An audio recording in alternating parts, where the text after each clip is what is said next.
हम तीनों दोस्त उमेश की कार में एक दिन उसके फार्म हाउस के लिए निकल गए और वो फार्म हाउस हमारे घरों से 20 किलोमीटर की दूरी पर एक सुनसान जंगल के करीब था।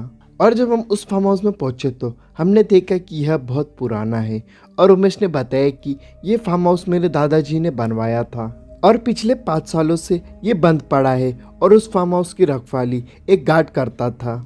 और जब हम अंदर पहुंचे तो देखा कि वो बंगला तो काफ़ी आलीशान था, लेकिन वो काफ़ी अंदर से गंदा हो चुका था। और उस बंगले को देखकर अनुमान लगाया जा सकता था कि आज से 40 साल पहले यह बंगला कितना सुंदर लगता होगा। और हम उस बंगले के एक एक हिस्से में घूम रहे थे, तभी हमने देखा कि एक कमरे के बाहर बहुत भारी ताला लगा हुआ था। और हमने उमेश से पूछा कि यहाँ ताला क्यों लगा है, तो उमेश ने कहा कि उसके पिताजी ने उसको बताया था कि उसके दादाजी ने 5 साल पहले इसी कमरे में फांसी लेकर अपनी जान दे दी थी।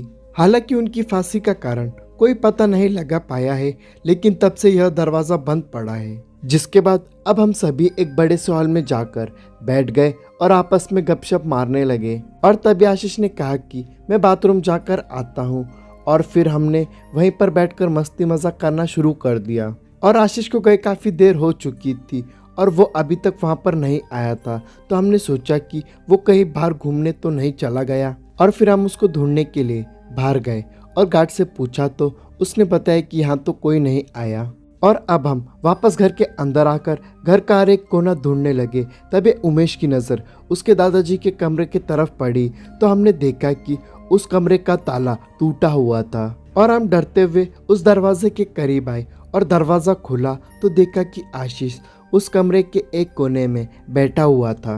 और हम उसके पास गए और उससे पूछा, अरे भाई ये ताला तोड़, तू यहाँ पर कैसे आया। तभी आशीष ने ऊपर देखा तो उसकी आंखें एकदम लाल थी और वो एक अजीब और भारी आवाज़ में बोला, भाग जाओ यहाँ से। हमने सोचा कि वो मजाक कर रहा है, लेकिन वो उठा और हमारी ओर चाकू लेकर दौड़ पड़ा।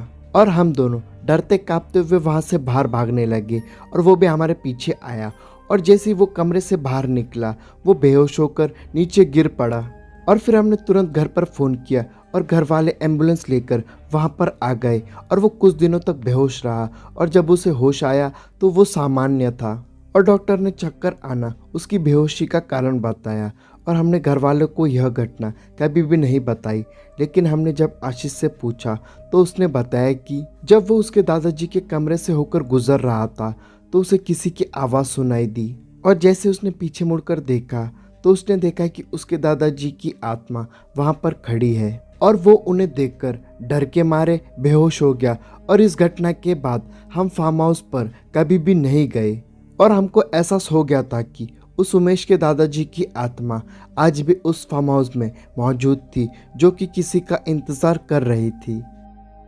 आशा करता हूँ कि ये वीडियो आपको अच्छी लगी हो। वीडियो अच्छी लगी तो वीडियो को लाइक और चैनल को सब्सक्राइब करना और स्क्रीन पर दिख रहे वीडियोस को ज़रूर देखो।